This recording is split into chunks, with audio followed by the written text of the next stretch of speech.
The Honourable Leader of the Second Opposition. Thank you, Madam Speaker. Yesterday, the government quietly released its report on statistics on HIV in Manitoba from 2017.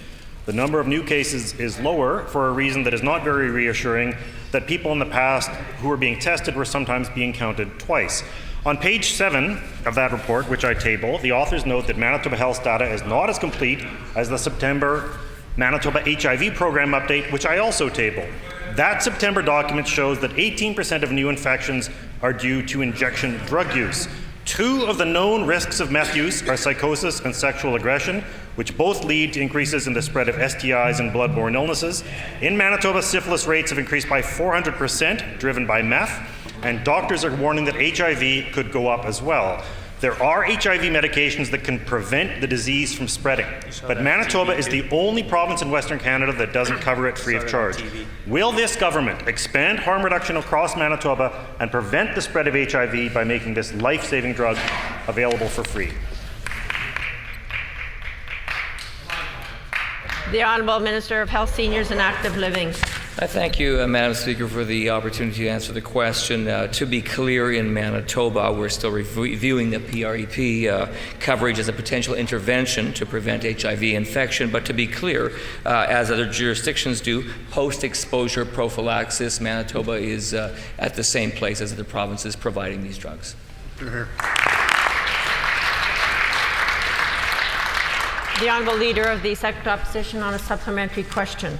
Thank you, Madam Speaker. Just this week, the Public Health Agency of Canada said that 1 in 7 Canadians who have HIV don't know they have it.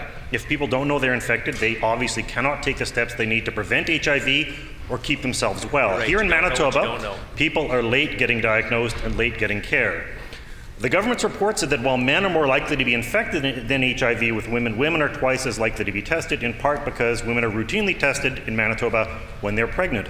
Experts have said we could treat more people and prevent further infection with routine HIV testing as part of health checkups. Will this government commit to catch HIV infection early, to prevent further infections and keep people healthier by making HIV testing a routine part of health checkups for Manitobans? The Honourable Minister of Health, Seniors and Active Living.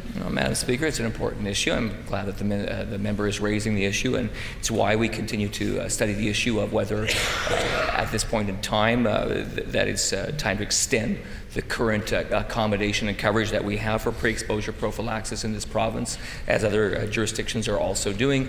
That, of course, has to be based on research, that has to be based on evidence and data, and that is the work that is being undertaken.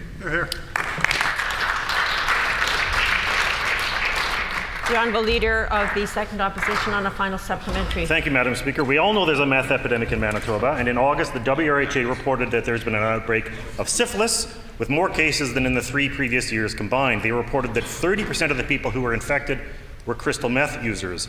None of this information is available on Manitoba's Health's website, and the HIV report just released says Manitoba's, quote, surveillance data storage management and analyses are going through a transition period, end quote.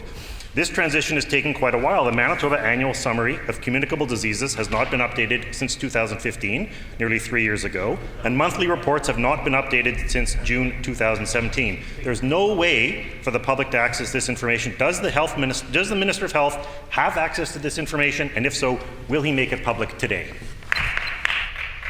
The Honourable Minister of Health, Seniors and Active Living. The province of Manitoba is committed to continue its ongoing efforts when it comes to preventing and minimizing the impacts of STDs, including HIV and AIDS in Manitoba. There are efforts underway right now. Some of those have to do with provisions of starter medications for HIV post-exposure prophylaxis. I can tell that member that only recently the province has updated its approach to these kits, and has included Truvada and generic equivalents as one of the medications in its starter kits. The province will continue to take action and will continue to study whether now is the time to make an additional step.